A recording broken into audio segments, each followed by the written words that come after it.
сына теңдеуге тағысын салмалық.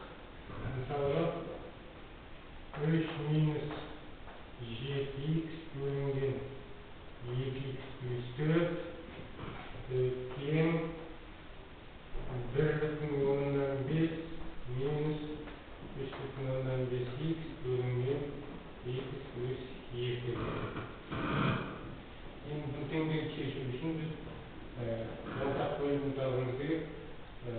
Бірінші теңдіктің сол жағына қарасақ, екінің жақ сантырына шығарып алайық. Екінің жақ сантырына шығарып алайық. 3 минус 7х бөлінген 2х плюс 2 тең 1,5 минус 3,5х бөлінген 2х плюс 2. Енді артта болса х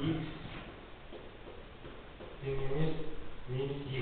Х минус 2 тең болса, бөлшектің бөлімі 0 болса,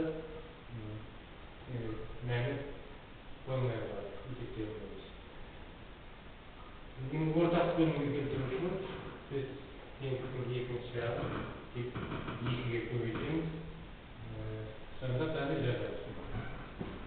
3 минус 7х тең болады. Мына бұл ортақ бөлімді тастап кеттік. 3 минус 7х. Теңдік барлық х үшін орындалды.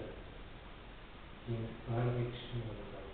Тек бізге х минус 2-ге тең болмау керек бізде. Сонда х минус 2-ге тең болмаған барлық х-тар берілген теңдеудің көшелердің теңдеудің шешімі бола алады. Болмаса интервалмен жазатын болсақ, х-ті минус шексіздіктен минус 2-ге дейін, бірігуі минус 2-ден